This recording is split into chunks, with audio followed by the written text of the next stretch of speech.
जय गुरुदेव। गायत्री जयंती पर्व का वह अविस्मरणीय दिन। अंतिम भाग। शांति कुंज के कंप्यूटर कक्ष के ऊपर, जो बड़े हॉल के रूप में परम वंदनीय माता जी का कक्ष है, वहीं पर गुरुदेव का पार्थिव शरीर रखा गया था। महायोगी की महत चेतना का दिव्य आवास रही।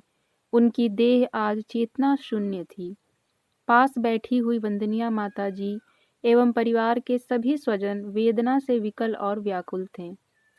माता जी की अंतर चेतना को तो प्रातः प्रवचन में ही गुरुदेव के देह छोड़ने की बातें पता थी।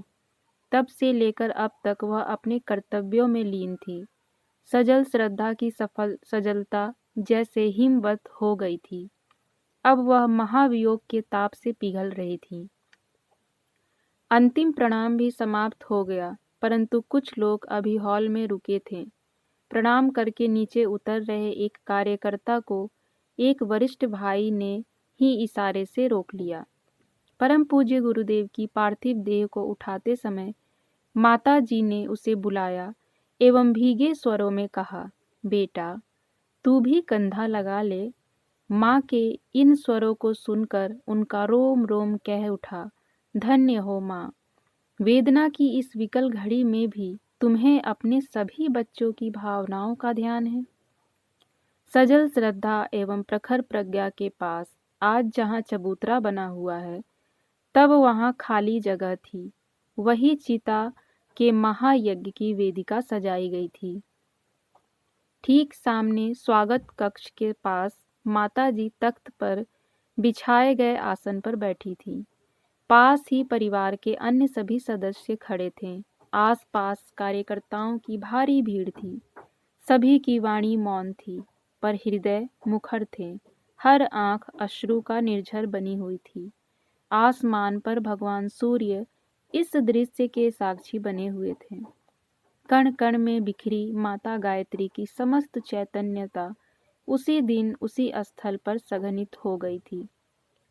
भगवान सविता देव एवं उनकी अभिन्न शक्ति माता गायत्री की उपस्थिति में गायत्री जयंती के दिन यज्ञ पुरुष गुरुदेव अपने जीवन की अंतिम आहुति दे रहे थे।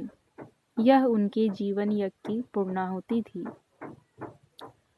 आज वह अपने शरीर को इदम ना ममम कहते हुए यज्ञ वेदी में अर्पित कर चुके थे। यज्ञ ज्वालाएं धधकी। अग्निदेव अपने समूचे तेज के साथ प्रकट हुए। वातावरण में अनेकों की अनेक सिसकियां एक साथ मंद स्वर के साथ विलीन हुई।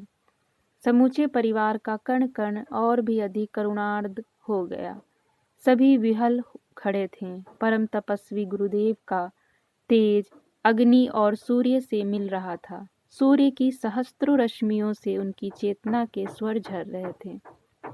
कुछ ऐसा लग रहा था जैसे वह स्वयं कह रहे हों, तुम सब परेशान ना हो, मैं कहीं भी नहीं गया, यहीं पर हूँ और यहीं पर रहूँगा।